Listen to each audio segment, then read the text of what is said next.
Lecture series में आज हम अध्ययन करेंगे कि द्विध्रुव के निरक्ष पर है हमारा विद्युत विभव कितना होता है।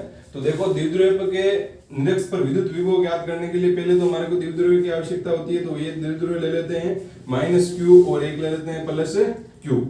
तो और इनके मध्य की जो दूरी है वो कितनी होगी, पूरी कितनी होती है, 2a होती है। तो ये लो 2a लिख दिया हमने। अब हमारे को क्या करना है, इसके निरक्ष पर, निरक्ष कौन सा होगा, इसका ये निरक्ष होगा। तो निरक्ष पर एक बिंदु है, इस बिंदु पर हमारे को क्या ज्ञात करना है, विद्युत विभव ज्ञात करना है। ठीक है, तो विद्युत विभव ज्ञात करनी है। कोई भी एक बिंदु आवेश है, उसके कारण किसी बिंदु पर विद्युत विभव कितना होता है, kq/r। इसका मतलब अगर हमारे को किसी भी बिंदु पर विद्युत विभव चाहिए तो इसका मतलब हमारे को उस आवेश है और उस बंदे की मतलब जो बिंदु है उसके मध्य हमारे को क्या चाहिए, वहां पर जो दूरी है वो हमारे को चाहिए। तो यहाँ पर ये बिंदु हमारा P मान लो, इस पर अगर हमारे को -q कारण विद्युत विभव ज्ञात करना है तो यहाँ पर हमारे को इसके लिए दूरी चाहिए। और ये मान लो P बिंदु है ना, वो यहाँ से मध्य बिंदु से कितनी दूरी पर है, r दूरी पर है। ठीक है, तो -q से P के मध्य दूरी मान लेते हैं r1 और +q से दूरी मान लेते हैं r2। ठीक है, अब हमारे को क्या ज्ञात करना है कि भाई +q के कारण विद्युत विभव, तो +q के कारण विद्युत विभव कितना होगा, V1 कौन सा है, V2 माना R2 माना, तो यहाँ पर V2 लिख लेते हैं। V2 कितना हो जाएगा आपका, V2 हो जाएगा KQ अपॉन प्लस का KQ अपॉन कितना R2। ठीक है, अब आगे देखो R2 बराबर कितना होगा, तो R2 बराबर देखो, R2 किसके बराबर, ये देखो आपका क्या बनना है यहाँ पर, ये कोण अगर थीटा होगा तो ये कितनी होगी भाई, ये पूरी 2 है तो ये आधी कितनी हो जाएगी आपकी, a हो जाएगी। तो यहाँ पर वो लगाओ कर्ण स्क्वायर बराबर आधार स्क्वायर प्लस लंब स्क्वायर। तो ये क्या होगा आपका, आधार है ये लंब है, तो ये क्या हो जाएगा, कर्ण हो जाएगा। तो मतलब R2 किसके बराबर हो जाएगा, √, किसके बराबर, r² प्लस a²। इसी प्रकार से R1 बताओ कितना आएगा, ये भी दूरी आपकी कितनी होगी, यहाँ पर a होगी और ये दूरी तो r है ही, और ये कितना हो जाएगा, √r² प्लस a²। ठीक है, अब देखो V2 बराबर कितना हो गया, प्लस का KQ अपॉन R2 का मान कितना है यहाँ पर देखो कितना है, √r² प्लस का a²। ठीक है, अब यहाँ पर मान रख दो इसका, तो V2 बराबर कितना हो जाएगा, KQ अपॉन R2 कितना हो जाएगा, √r² प्लस a²। अब करते हैं -q के कारण, इसको समीकरण नंबर दे दो 1। -q के कारण विद्युत विभव,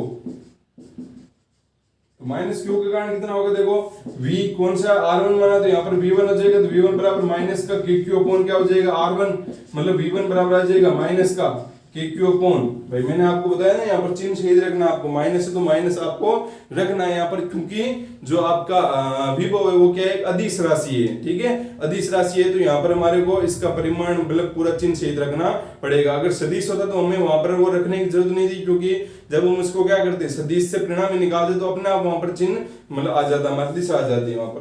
तो KQ अपॉन R1 का मान कितना है, √r² प्लस a²। इसको दे दो समीकरण नंबर 2। अब देखो समीकरण 1 व 2 से, तो समीकरण 1 व 2 से परिणामी सदिश किसके बराबर होगा आपका, परिणामी सदिश V किसके बराबर होगा, V1 प्लस का V2, इसी के बराबर होगा ना, यहाँ पर लिख लेता हूँ। परिणामी सदिश हो जाएगा V1 प्लस V2, तो यहाँ से V बराबर कितना आ जाएगा, V1 का मान रखो कितना है, या V2 का मान रख दो पहले, KQ कितना आ गया, KQ upon √r² plus a²। फिर माइनस करके ये रख दो, माइनस क्या, ये तो प्लस ही होगा लेकिन माइनस ये वाला आ जाएगा। तो माइनस का KQ upon √r² plus a², कितना हुआ, दोनों कैंसिल हो गए, मतलब V कितना आ गया, 0। इसका मतलब है कोई भी आपके पास में द्विध्रुव है तो द्विध्रुव के निरक्ष पर जो विद्युत विभव होता है वो कितना होता है, 0 होता है। तो इसका मतलब द्विध्रुव के निरक्ष पर अगर विद्युत विभव 0 हो गया तो हमारे को किसी भी बिंदु पर पूछ ले, तो कि मान लो आपको इस बिंदु पर पूछ लिया तब आप विद्युत विभव कैसे निकालोगे। ये तो भाई सीधा निरक्ष पर था इसलिए हमने निकाल दिया। आपको किसी भी बिंदु पर पूछ ले यहाँ पर कि विद्युत विभव कितना होगा तब आप कैसे निकालोगे यहाँ पर। ठीक है, जैसे विद्युत क्षेत्र है तो विद्युत क्षेत्र में क्या होता था आपका, मतलब अक्षीय स्थिति पर भी आ जाता था जो विद्युत क्षेत्र है, वो निरक्षीय स्थिति पर भी आ जाता था।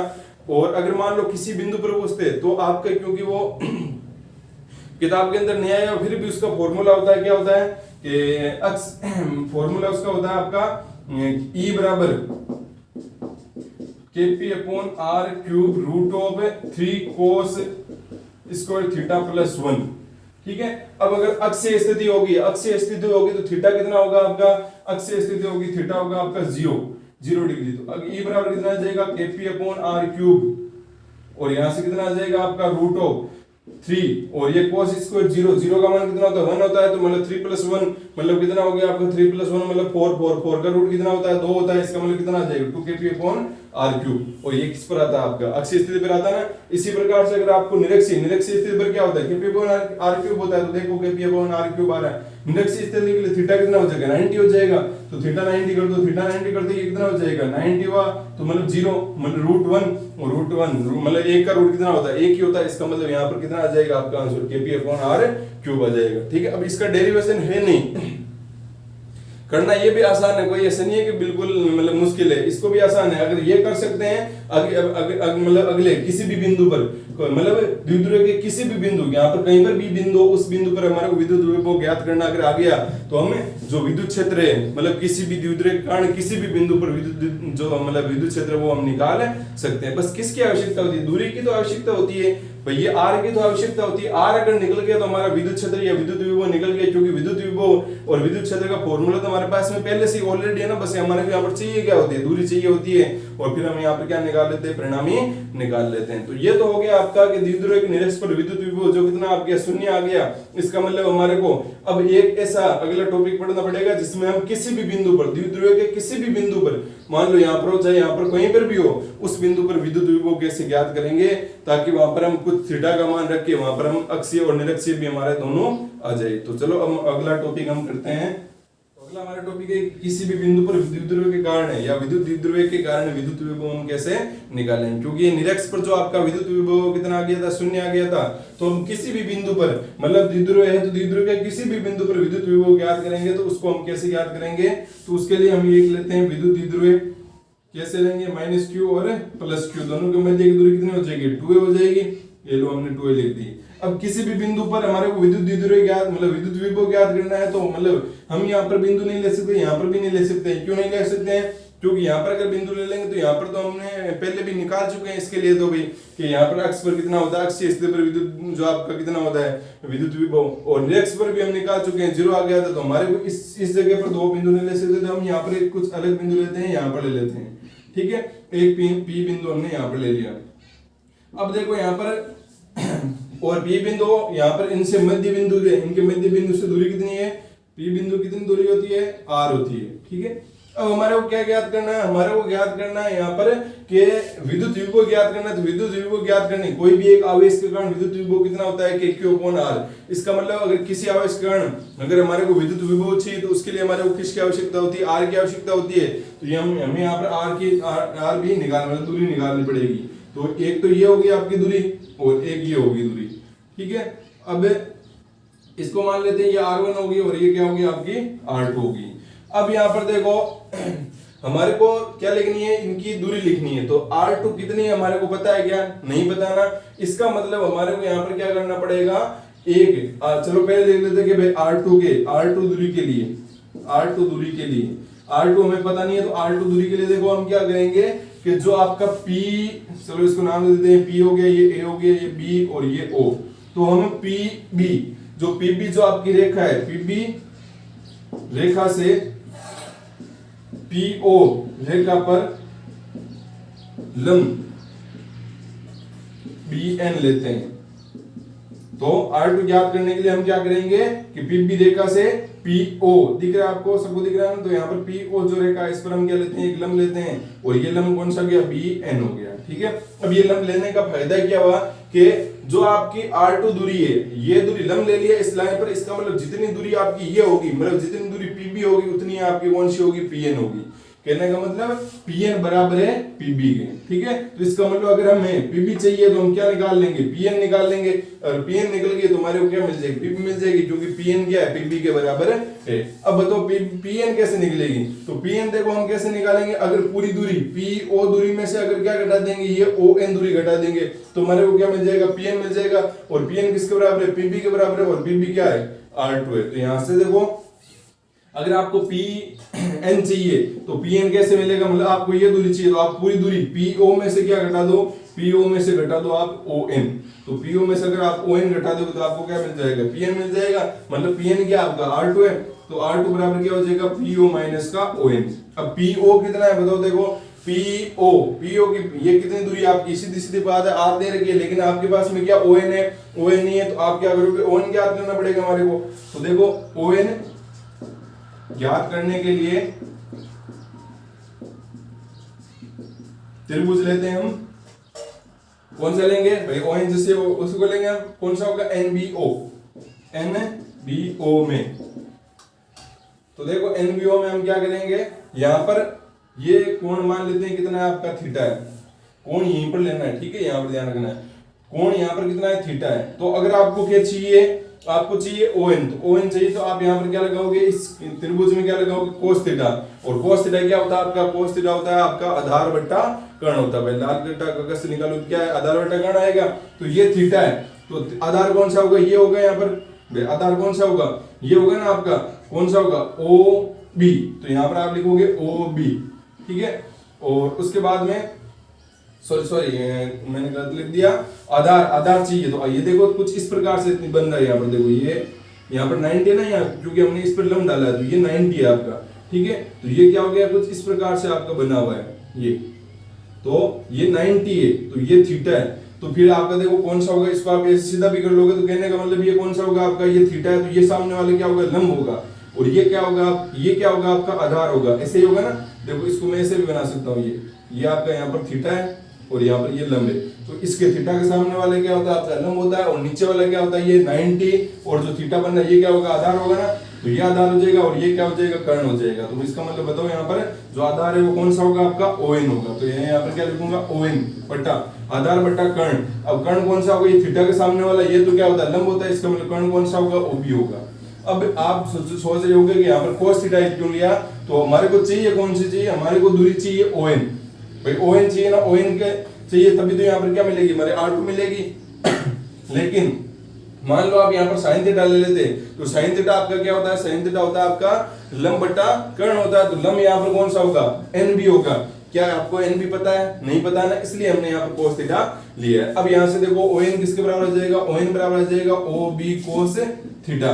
अब बताओ ON बराबर OB का मान कितना है, ये इसका मान कितना है, पूरी दूरी 2 है, और ये मध्य बिंदु से हमने लिया है, इसका मतलब ये A होगी, और ये कितनी होगी, A, इसका मतलब OB कितना होगा, A होगा, A दूरी होगी, तो यहाँ पर A cos थीटा। ये आपका ON का मान आ गया, ON का मान आते ही R2 का मान निकाल लो, R2 क्या हो जाएगा आपका, तो R2 बराबर हो जाएगा आपका PO कितना है आपका, PO टोटल है आपका R माइनस क्या हो जाएगा, A cos थीटा। ये आ गया आपके समीकरण नंबर 1, मतलब R2 का मान आ गया। अब हमारे किसके लिए, R1 दूरी के लिए, तो R1 दूरी के लिए, R1 दूरी के लिए, तो देखो R1 दूरी के लिए हम क्या करेंगे भाई, R1 दूरी के लिए क्या मैं यहां से लंब डालूं, तो क्या मेरे को R1 दूरी मिलेगी। अब यहां से लंब डालूंगा तो फिर फायदा क्या होगा, हमारे को तो R1 पता ही नहीं है, इसका मतलब हमारे को लंब तो किस पे डालना है, इसी पे डालना है, क्योंकि ये दूरी हमारे को पता है R है, तो यहां से हम निकाल सकते हैं। तो अब हम यहाँ पर क्या करेंगे, इसको नाम, ये नाम तो दे दिया, तो यहाँ पर मैं क्या करता हूं, देखो PA रेखा से, PA रेखा सबको दिख रही है ना, PA, ये जो PA रेखा R1 वाली, PA रेखा से PO रेखा पर आंशिक लंब AM डालते हैं। क्या करते हैं, आंशिक लंब AM डालते हैं। अब AM कौन सा होगा, देखो हम इस रेखा को, जो PO रेखा है, इसको थोड़ा सा आगे बढ़ाएंगे और यहां से क्या कर देंगे, एक लंब डाल देंगे, ये M हो गया। अब इससे डालने से फायदा क्या हुआ कि जितनी दूरी आपकी PM की होगी उतनी दूरी किसकी होगी, PA की होगी। इसका मतलब अगर हमने PAM निकाल लिया, इसका मतलब हमारे को क्या मिल जाएगा, PA मिल जाएगा ना यहाँ पर। तो हम यहाँ पर PM कैसे निकाल सकते हैं, तो PM बराबर क्या होगा बताओ, आपको सबको दिख रहा होगा, PO और प्लस का OM कर दोगे तो क्या मिल जाएगा आपको, PM मिल जाएगा ना। तो देखो PO, तो PO प्लस क्या करना है, OM, भाई ये OM है ना, भाई ये पूरी दूरी कैसे मिलेगी आपको, PO प्लस का POM ऐसे मिल जाएगा आपको, OM। अब आपके पास PO तो पता है कितना है, यहां से यहां तक दूरी पता R है, लेकिन क्या आपको OM पता है, नहीं पता है ना। तो फिर से वही आपको OM ज्ञात करने के लिए क्या करना पड़ेगा, OM ज्ञात करने के लिए कौन सा त्रिभुज लेना पड़ेगा, AOM करने के लिए, याद करने के लिए त्रिभुज लेते हैं AOM। अब इसमें आपको थीटा देखना, तो थीटा कौन सा लोगे, थीटा लोगे ये वाला, ठीक है, ये ध्यान में रखना है कहीं ये वाला थीटा ना ले लो, ठीक है। तो ये हो गया आपका थीटा। अब यहाँ पर क्या लगाओगे, cos थीटा ही लगाओगे यहाँ पर, तो cos थीटा बराबर क्या होगा, cos थीटा होता है आपका आधार बटा कर्ण, तो आधार क्या होगा बताओ, ये देखो आपका 90 बन रहा है भाई, इस पे तो लंब डाला है तो 90 बनेगा ना, तो ये अगर 90 बन रहा है तो ये थीटा और लंब एक साथ है, इसका मतलब ये आधार होगा, तो आधार क्या हो गया आपका OM हो गया, बटा कर्ण कौन सा होगा भाई, थीटा के सामने वाला क्या होता है, लंब होता है, इसका मतलब ये क्या होगा, कर्ण होगा OA, तो ये हो गया आपका OA। यहाँ पर आपको ध्यान रखना है, गलती नहीं करनी है भाई, थीटा कौन सा लेना है वो भी देखना है, और जो आपका आधार बटा कर्ण या कर्ण बटा जो भी आपका है वो आपको कैसे देखना है उसको अच्छे से आपको समझ में आना चाहिए, ठीक है। नहीं तो गलती कर दोगे, कहीं ये ले लोगे AM ले लिया, मान लो अगर आपके AM आ रहा है, इसका मतलब आपने थीटा गलत ले लिया है, ठीक है, कोस थीटा लिखा है आपने और आपके यहाँ पर AM आ रहा है, इसका मतलब आपने थीटा है वो क्या लिया है, गलत लिया है। अब देखो आगे यहाँ से OM किसके बराबर हो जाएगा, OM हो जाएगा आपका OA कोस थीटा के बराबर हो जाएगा, तो यहां से OM बराबर OA क्या है आपका, OA ये क्या दूरी A है, इसका मतलब ये क्या हो जाएगा A कोस थीटा। तो जैसे ON हमारा A कोस थीटा आया, वैसे भी OM भी क्या है आपका A कोस थीटा आया। अब A कोस OM का मान आ गया तो हम किसका मान निकाल सकते हैं, R1 का मान निकाल सकते हैं। तो यहां से R1 भाई PME तो क्या है आपकी, ये PME तो क्या है R1 है ना, तो यहां से R1 किसके बराबर हो जाएगा, R1 हो जाएगा PO क्या है आपकी R है, या R लिख ली, फिर प्लस करके फिर क्या OM कौन सी है, ये दूरी, और OM है कितनी, A कोस थीटा। मिल गया हमारे को, तो हमारे को क्या मिल गया, देखो R2 भी मिल गई, R1 भी मिल गई, इतना हमारा सबसे पहले काम था। अब हमारे को क्या करना है कि भाई माइनस Q या प्लस Q के कारण जो P बिंदु है उस पर विद्युत विभव, तो हम अब यहाँ पर लिखेंगे इसको दे दो समीकरण नंबर 2। अब हम याद करेंगे भाई प्लस Q आवेश के कारण विद्युत विभव बिंदु P पर, तो प्लस Q आवेश के कारण विद्युत विभव कितना होगा, कोई भी आवेश प्लस Q है, बिंदु आवेश है, उसके कारण P बिंदु पर जो आपका विद्युत विभव कितना होता है आपका Q अपॉन कितना होता है R, तो इसका विभव ये R2 माना तो इसका विभव मान लेते हैं V2 हो गया, तो V2 किसके बराबर होगा, प्लस का KQ अपॉन दूरी क्या आ जाएगी आपकी, दूरी कौन सी आ जाएगी, R2 आ जाएगी ना, तो ये लिख दिया हमने R2। अब यहां से V2 बराबर क्या आ जाएगा, KQ अपॉन R2 का मान रखो, R2 का मान कितना है, R2 का मान है R माइनस का A कोस थीटा। मिल गया हमारे को, इसको दे दो समीकरण नंबर कौन सी 2 दे दी ना, तो समीकरण नंबर 3। अब हमारे को क्या याद करना, प्लस Q के कारण विद्युत विभव आ गया। अब देखो वैसे हमारे को देखो ये इतनी सारी चीजें क्यों करनी पड़ी, क्योंकि हमारे पास में क्या नहीं था, R2 नहीं था, तो R2 निकालने के लिए हमें यहाँ पर क्या करना पड़ा, ये इतनी सारी चीजें करनी पड़ी। पहले जो निरक्षीय स्थिति था, निरक्षीय स्थिति पर हमें R आसानी से मिल गया था, और अक्षीय स्थिति पर R मिल गया था, मतलब दूरी मिल गई था ना, तो वहां पर तो हमें इतना करने की जरूरत नहीं, लेकिन यहाँ पर क्या हो गया, हमारे को निकालनी पड़ेगी भाई दूरी कितनी है यहाँ पर। अब देखो क्या ले, माइनस Q आवेश के कारण, तो माइनस Q आवेश के कारण विद्युत विभव या विभव, तो माइनस Q आवेश के कारण कितना होगा, V1 है भाई, R1 माना है तो V1 मान लेते हैं, तो V1 बराबर क्या होगा, चिन्ह सही रखना है, माइनस का KQ अपॉन क्या हो जाएगा R1 होगा, तो यहाँ से V1 किसके बराबर हो जाएगा, माइनस का KQ अपॉन R1 का मान रखो, R1 का मान कितना आया था, R प्लस का A कोस थीटा, तो R plus A cos theta, और ये इसको समीकरण नंबर दे दो 4। मिल गई 4 समीकरण नंबर।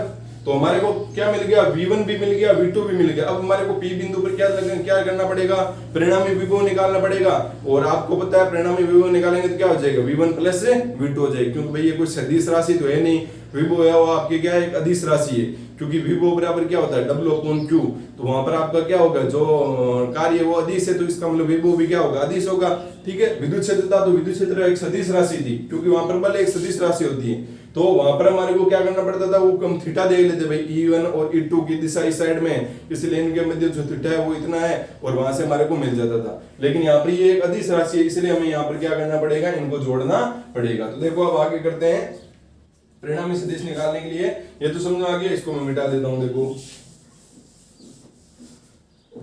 तो यहां से देखो बिंदु P पर परिणामी विद्युत विभव, तो वो किसके बराबर हो जाएगा, V बराबर हो जाएगा V1 प्लस V2, ठीक है, दोनों को ऐड हो जाएंगे, तो यहाँ पर V बराबर V1 प्लस V2 करो, यहाँ से क्या आ जाएगा v बराबर v1 का मान देखो, v1 का मान कितना है, v1 का मान माइनस का kq upon r plus a cos theta, तो माइनस का kq upon r plus a cos theta और प्लस करके क्या है v2 का मान कितना है, v2 का मान है kq upon r minus a cos theta. ठीक है, अब देखो यहाँ पर क्या कर लेते हैं, kq कॉमन ले लेते हैं, तो यहाँ से v बराबर क्या आ जाएगा, kq कॉमन ले लो, अंदर क्या बच जाएगा भाई, माइनस वाले को साइड में ले, इसको मतलब ऐसे कर सकते हैं ना, तो ये kq r minus a cos theta minus का kq r v आ जाएगा, तो पहले हम इसको लिख लेते हैं भाई प्लस वाले को, तो 1 अपॉन r माइनस का a cos थीटा और फिर माइनस करके क्या आ जाएगा r plus a cos theta. इसमें कोई कंफ्यूजन नहीं है ना, समझ में आ गया होगा कैसे किया था। ठीक है, ये जो पहला पद, ये जो दूसरा पद है इसको पहले लिख लिया, इसको बाद में लिख लिया, वही इक्वेशन तो वही आनी है ना यहाँ पर। अब देखो आगे करते हैं यहाँ पर, अब क्या हो जाएगा देखो v बराबर kq, अब यहाँ पर लेसे क्या आ जाएगा r minus a cos theta और r plus a cos theta, तो लेसे आ गया आपका r plus a cos theta और r minus a cos theta.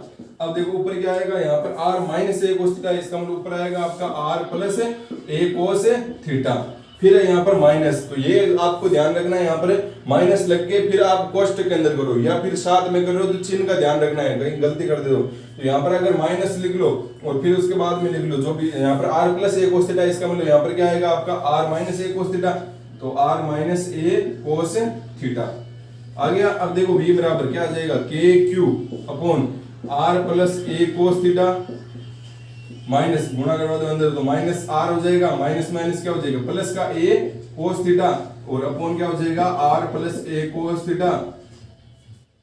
इसको हम क्या लिख सकते हैं, ये क्या बन रहा है देखो a प्लस b और a माइनस b बन रहा है यहाँ पर, a प्लस b और a माइनस b का फॉर्मूला क्या होता है, a प्लस b और a माइनस b क्या फॉर्मूला होता है, a स्क्वायर माइनस का b स्क्वायर, ये आपको ध्यान में रखना है यहाँ पर। ठीक है, तो a plus B a minus B का फॉर्मूला आ गया a square minus B square, उसके आधार पर देखो ये a ये b है, तो यहाँ पर क्या हो जाएगा a स्क्वायर, फिर क्या लिखेंगे माइनस का b स्क्वायर मतलब a square cos square theta.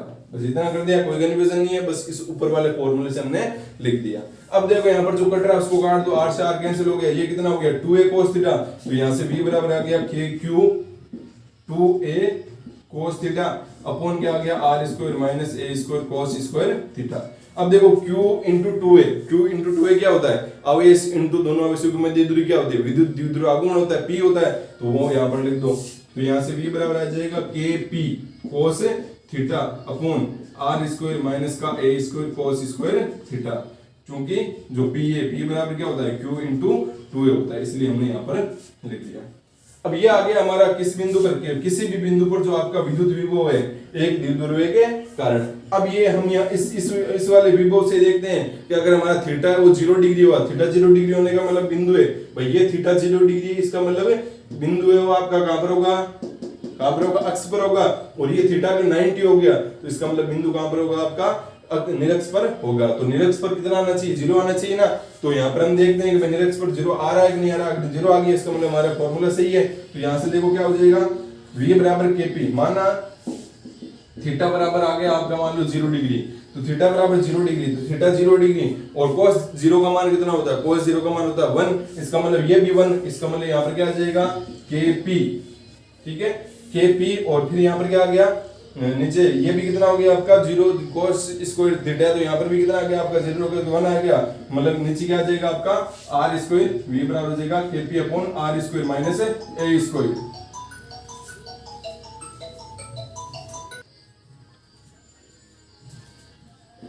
तो ये हो गया r square minus a square. अब देखो यहाँ पर ये तो आपका जो अक्षीय स्थिति पर विद्युत विभव वो नहीं लग रहा ना, तो यहाँ पर देखो क्यों नहीं लग रहा है, क्योंकि वहां पर हम क्या मानते थे कि भाई r ग्रेटर देन क्या होता है a, तो a को क्या मान लेंगे नगण्य मान लेंगे, तो v बराबर क्या आ जाएगा kp अपॉन r स्क्वायर। क्या ये जो विद्युत विभव है वो अक्षीय स्थिति का नहीं है अक्षीय स्थिति का, तो यहाँ पर क्या लिख देंगे, ये जो आया वो कहाँ पर आया था आपका अक्षीय स्थिति पर। ठीक है, इसका मतलब हमारा फॉर्मूला सही है। अब माना अगर मान लो थीटा हो गया 90 डिग्री, थीटा कितना हो गया 90 डिग्री, तो विभव कितना आना चाहिए, 0 आना चाहिए, क्या आ रहा है कि नहीं आ रहा है, यहाँ पर थीटा 90 देखो cos 90 का मान कितना होता है, cos 90 का मान 0 होता है, और पूरा वाला पार्ट 0 हो गया, मतलब पूरा पार्ट क्या हो गया 0 हो गया, इसका मतलब v बराबर कितना आ गया 0, और ये कहाँ पर आता है आपका निरक्षीय स्थिति पर या निरक्ष पर। तो इस प्रकार से आप क्या कर सकते हो कि किसी भी बिंदु पर आप क्या कर सकते हो, द्विध्रुव के कारण वो क्या निकाल सकते हो, विद्युत विभव निकाल सकते हो। ठीक है, इसी प्रकार से आप क्या कर सकते हो कि किसी भी बिंदु पर द्विध्रुव के कारण विद्युत क्षेत्र भी निकाल सकते हो। जब विद्युत क्षेत्र निकालोगे तब यहाँ पर क्या होगा, प्लस क्यू के कारण, तो प्लस क्यू के कारण आपको क्या मिलेगा, कुछ इस प्रकार से वो E1 वेक्टर मिलेगा, यहाँ पर इसको E1 मान लेते हैं। इसके कारण कौन सा मिलेगा आपको, E2 वेक्टर मिलेगा, मिलेगा कि नहीं मिलेगा। ठीक है, फिर आपको क्या करना पड़ेगा, ये दूरियां निकालनी पड़ेगी आपको, ऐसे ही आपको दूरियां निकालनी पड़ेगी। ठीक है, और इस प्रकार से आपकी दूरियां इस प्रकार से आएगी तो आपका फॉर्मूला भी वहां पर मतलब आ जाएगा। और वो फॉर्मूला क्या होता है आपके पास में, मैंने पीछे भी बताया था कितना होता है, E बराबर क्या होता है, KQ upon R cube root of होता है 3 cos स्क्वायर थीटा प्लस 1। ये होता है आपका भाई किसी भी बिंदु पर विद्युत क्षेत्र द्विध्रुव के कारण। और इस प्रकार से हमने किसी भी बिंदु पर द्विध्रुव के कारण क्या निकाल लिया, विद्युत विभव निकाल लिया। तो इसमें कोई आपको कंफ्यूजन नहीं रहना चाहिए। तो थीटा में आप गलती कर सकते हो, तो इसको ध्यान में रखना है कि थीटा कौन सा लेना है और यहाँ पर आधार बटा कर्ण है वो कैसे लेना है। फिर तो बिल्कुल आसान है, वही भाई आपको क्या निकालना है, पहले तो भाई एक आवेश के कारण विद्युत विभव निकालना है, फिर दूसरे आवेश के कारण विद्युत विभव निकालना है, और इस प्रकार से आपको क्या मिल जाएगा वहां पर, परिणाम विद्युत विभव आपको मिल जाएगा वहां पर V1 प्लस V2 करने से। तो ये हो गया आपका किसी भी बिंदु पर द्विध्रुव के कारण विद्युत विभव। अब हम अगला टॉपिक करते हैं, समान विद्युत क्षेत्र में द्विध्रुव को घुमाने में किया गया कार्य। तो एक समान विद्युत क्षेत्र में द्विध्रुव को घुमाने में किया गया कार्य हम कैसे निकालेंगे। तो आपके पास में एक समान विद्युत क्षेत्र है, एक समान विद्युत क्षेत्र ये रहा, इस प्रकार से E वेक्टर है, ऐसा हम पहले भी कर चुके हैं क्या।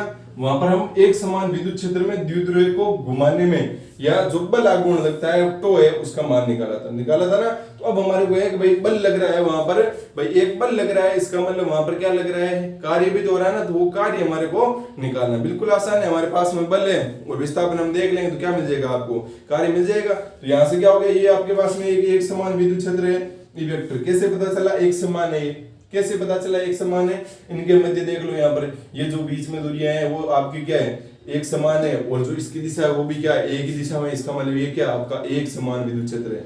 ये हम पहले पढ़ चुके हैं, जो आपका चैप्टर नंबर जो आपका 2 था उसके अंदर हम अध्ययन कर चुके हैं।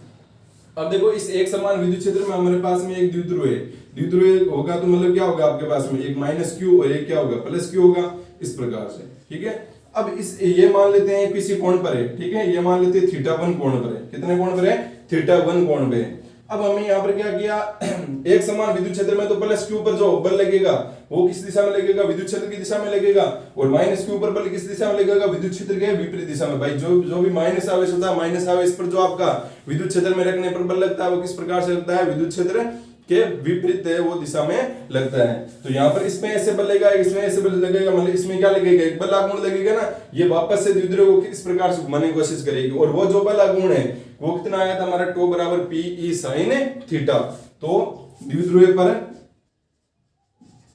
पर लगने वाला बल आघूर्ण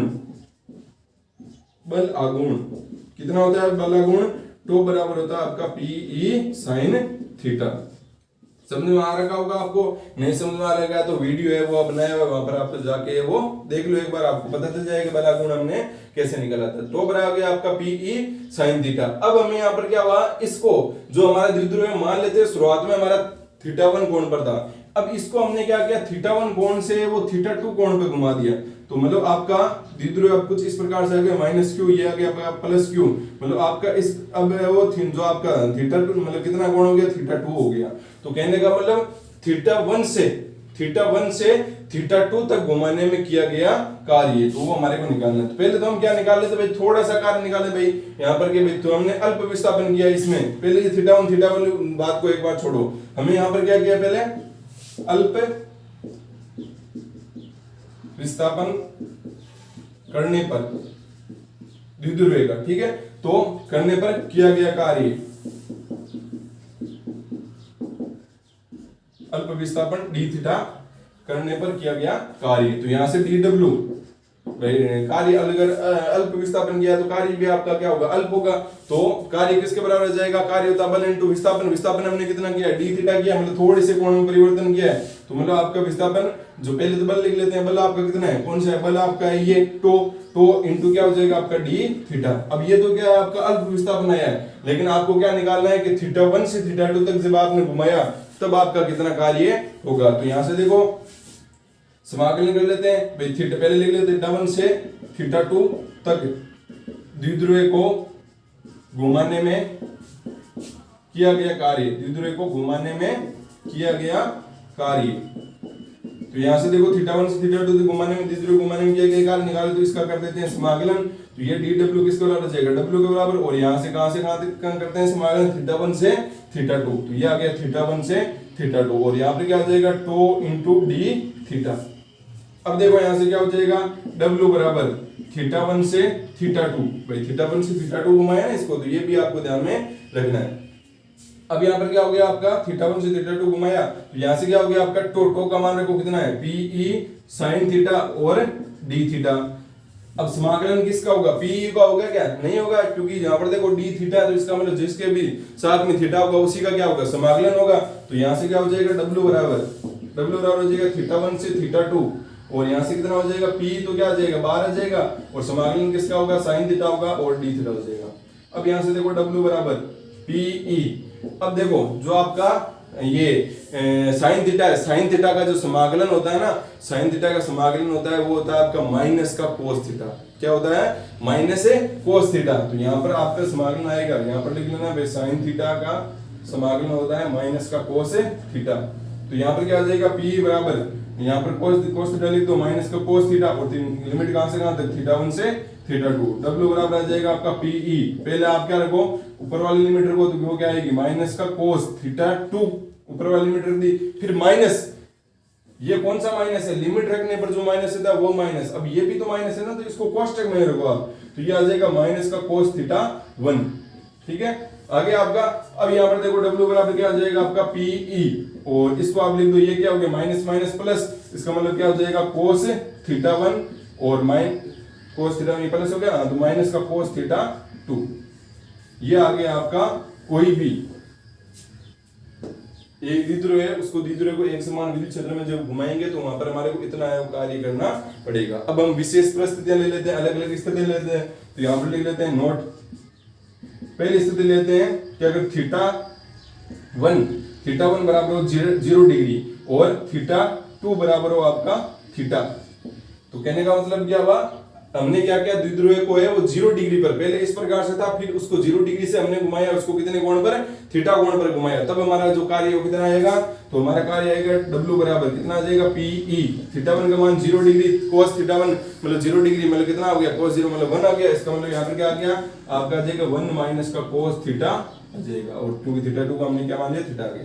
तो ये जो आपका कार्य आया वो किस कब आया है, जब आपके पास में जो पहले द्विध्रुव था वो 0 डिग्री कोण पर था, फिर उसको हमने कितने कोण पर घुमा दिया, थीटा कोण पर घुमा दिया, तब आया है। अब और भी परिस्थितियां ले सकते हैं हम यहाँ पर, ये इतना तो आपको समझ में आ गया होगा। वही हमने पहले द्विध्रुव को लिया, उसको थीटा 1 से कितने तक घुमाया, थीटा 1 से थीटा 2 तक घुमा दिया, और थीटा 1 से थीटा 2 तक घुमाने से पहले हमने क्या कर लिया भाई, अल्प विस्थापन डी थीटा किया था, तब हमारा कितना कार्य आया था, कार्य निकाल लिया। थीटा 1 से थीटा घुमाने के लिए हमने क्या कर दिया, समाकलन कर दिया। और यहाँ पर समाकलन आपको ये ध्यान रखना है कि साइन थीटा का समाकलन क्या होता है, और इस प्रकार से हमारे पास में कार्य, एक हमने एक परिस्थिति भी देख ली कि क्या, अगर थीटा 1 0 डिग्री हो गया और थीटा 2 मतलब थीटा हो गया, तब हमारा कार्य कितना आएगा। अब देखो आगे दूसरी जो हमारा परिस्थिति देखते हैं यहाँ पर, विशेष परिस्थिति। तो दूसरी जो आपकी विशेष परिस्थिति है कि थीटा अगर वो 1 हो जाए आपका 0 डिग्री, थीटा 1 0 डिग्री और थीटा 2 हो जाए 90 डिग्री, मतलब कहने का मतलब द्विध्रुव पहले से था और उसको हमने क्या कर दिया, इतने यहां तक घुमा दिया। ठीक है, तो 0 डिग्री से कहां तक घुमा दिया हमने, 90 तक घुमा दिया, तब आपका कार्य कितना आएगा, डब्ल्यू बराबर कितना आ जाएगा, कार्य आ जाएगा आपका, कितना, यहाँ पर कोई समझो पीई, और यहाँ पर कितना आ जाएगा, कोस थीटा 1 कितना 0 है, तो ये आ गया 1 माइनस का ये कितना होगा, कोस 90 का मान कितना होता है, कोस 90 का मान होता है आपका कितना होता है, 0 होता है। इसका मतलब 0 हो जाएगा, कहने का मतलब डब्ल्यू कितना आ गया आपका, पीई। मतलब ये क्या मिलेगा आपको, अधिकतम कार्य मिल रहा है ना, यहाँ पर मिल रहा है कि नहीं मिल रहा है, मिल रहा है। अब मान लो अगर आपका तीसरी कंडीशन θ1 हो आपका 90 डिग्री और θ2 हो आपका 0 डिग्री, कहने का मतलब इस बार हमने द्विध्रुव को क्या किया है, यहाँ से यहाँ तक घुमाया, तब कितना आएगा, तो ये तो आसान है, वापस मान रखते जाने हैं, बस आपको W बराबर क्या हो जाएगा PE, और यहाँ से क्या हो जाएगा cos θ1 का मान 90 है, मतलब ये कितना हो गया 0 माइनस θ2 का मान कितना है 0 डिग्री, मतलब ये हो गया 1, कहने का मतलब W कितना है आपका माइनस का PE। तो इस प्रकार से आप वो और भी कार्य निकाल सकते हो। तो ये हो गया आपका कि एक समान विद्युत क्षेत्र में कोई भी एक द्विध्रुव है तो उसको घुमाने में हमारे को कितना कार्य करना पड़ेगा। बल हम पहले निकाल चुके थे, कार्य आपको पता है, सीधा सिंपल सी बात है, कार्य कैसे निकलता है आपका, बल इंटू विस्थापन। बल यहाँ पर कौन सा लगेगा, बल आघूर्ण लगेगा, और विस्थापन को किस में होगा, विस्थापन कैसे कर रहे हैं भाई, ऐसे द्विध्रुव को आगे थोड़ी लेके जा रहे हैं, घुमा रहे हैं यहाँ पर, तो मतलब थीटा के रूप में होगा, तो यहाँ पर आप लिख दोगे भाई θ1 से θ2 या फिर 0 से 90 जो भी है, ठीक है। θ1 से θ2 क्यों किया हमने यहाँ पर, ताकि हमारे को जितनी भी कंडीशन बनती है उन सब के लिए हम क्या कार्य वो निकाल सके। यहाँ पर आप θ1 θ2 का मान रखते जाओ, आपके पास में अलग अलग वो क्या आते जाएंगे, कार्य आते जाएंगे। तो आज का जो वीडियो लेक्चर होगा उसमें हम इतना ही अध्ययन करेंगे, आगे का जो वीडियो लेक्चर आएगा उसमें आप आगे जो हमारे टॉपिक रहेंगे उनका हम अध्ययन करेंगे। तो ये आपके आज इंपोर्टेंट टॉपिक थे, ठीक है, जो इनको आपको अच्छे से वो क्या करना है, एक बार वापस से रिवाइज करना है इनको, जो आपकी जो भी रफ कॉपी है उसके अंदर मिलाते जाना है, और कोई भी डाउट है तो आप पूछ सकते हो।